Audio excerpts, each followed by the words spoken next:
আরজিকর মামলায় সাসপেন্ড হলো 3 IPS officer. মুখ্যমন্ত্রী শুভেন্দু অধিকারী নবান্ন থেকে এক সাংবাদিক সম্মেলনে জানান, আইবি বিভাগের এডিজি বিনীত গোয়েল, ইন্দিরা মুখার্জি ও অভিষেক গুপ্তাকে সাসপেন্ড করা হলো। তিনি জানান যে 2024-এ ঘটে যাওয়া আরজিকর মামলার ফাইল আবারও খোলা হচ্ছে।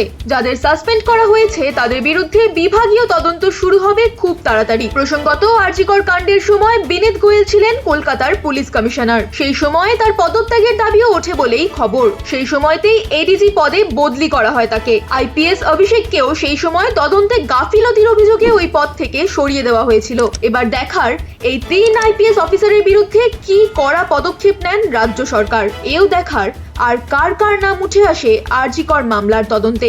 এবার কি তাহলে পানিহাটির বিধায়ক রত্না দেবনাথ ওরফে অভয়ার মায়ের রাজনীতিতে ঢোকার স্বার্থসিদ্ধি হবে? বিচারের আশায় আবারও একবার গোটা Bangla. As a home minister আমি চার্জ নেওয়ার পরে মাননীয় চিফ সেক্রেটারি, মাননীয় হোম সেক্রেটারির কাছে রিটিন চেয়েছিলাম যে কলকাতা পুলিশের আরজিকরের ইনসিডেন্ট এবং তার পরের কিছু বিষয়গুলো নিয়ে কি তারা কিভাবে হ্যান্ডেল করেছেন। Under the leadership of the chief secretary along with home secretary, তারা একটা ফ্যাক্ট ফাইন্ডিং এর কাজ করেছেন গত কয়েকদিন ধরে। সেইটা দেখার পরে ইনিশিয়ালি আজকে আমরা একটা অ্যাডমিনিস্ট্রেটিভ অ্যাকশন নিলাম। এজ এ হোম মিনিস্টার আমি ডিক্লেয়ার করছি, সেটা হচ্ছে ওই সময় যে ইনসিডেন্ট ঘটেছিল তাকে মিসহ্যান্ডেলিং করা, প্রপারলি এফআইআর ইনভেস্টিগেশন ইনিশিয়ালি যে পার্টটা পুলিশের করা উচিত ছিল অ্যাজ এ ডিসিপ্লিন অর্গানাইজেশন, সেই বিষয়গুলো দেখা। আমরা কিন্তু মূল ইনভেস্টিগেশন পার্টে যাচ্ছি না, কারণ ওটা সিবিআই করছে এবং কোর্টে পেন্ডিং রয়েছে। আমরা শুধুমাত্র আমাদের সরকারের যে লোকরা ছিল, specially the senior police officers, দিদেন কলকাতা পুলিশের যারা ছিলেন সিপি এবং ইনক্লুডিং অল, এবং সবচেয়ে বড় অভিযোগ যেটা ইনিশিয়ালি আমাদের কাছে থ্রু মিডিয়া অনেকবারই এসেছে ভিকটিমের মাদারের পক্ষ থেকে, যে দুজন police officer on behalf of the state government টাকা দিতে চেয়েছিলেন।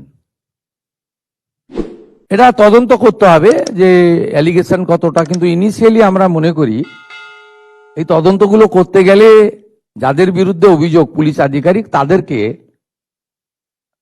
সাসপেনশনে রেখে তদন্ত করা উচিত, নইলে তদন্ত কখনো ট্রান্সপারেন্ট হতে পারে না। আমরা কিন্তু আবারও বলি, সিবিআইর পার্টটা আমরা ঢুকছি না। খুব ব্রুটাল রেপ অ্যান্ড কিলিং ওসব ওই পার্টটাতে আমরা ঢুকছি না। হাইকোর্ট সুপ্রিম কোর্টের অনেকগুলো গাইডলাইন আছে, ওই পার্টে ঢুকছি না। আমরা শুধু সিচুয়েশনটাকে মিসহ্যান্ডেলিং করা, offer financial one type of bribe on behalf of the কার পক্ষে নিয়েছেন ওনারা, যখন ইন্টারনাল ফ্যাক্ট ফাইন্ডিং হবে, ডিপার্টমেন্টাল ইনকোয়ারি হবে, তখন ওনাদের যাদের বিরুদ্ধে আমরা আজকে অ্যাকশন নিচ্ছি তার বক্তব্য নেব, এবং ভিকটিম ফ্যামিলি যদি চান তাদের বাড়িতে গিয়েও আমাদের অফিসাররা নিয়ে আসবে, এবং তার পারিপার্শ্বিক যা আছে phone call record, WhatsApp chat, এগুলো আমরা পরে পরে বের করব। তখনকার যারা অফিসাররা ছিলেন তাদের সঙ্গে কাদের কাদের কথা হয়েছে,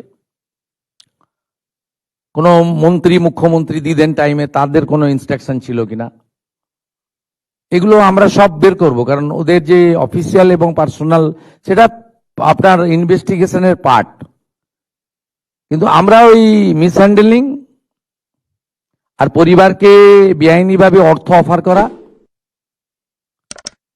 আর একজন ডিসি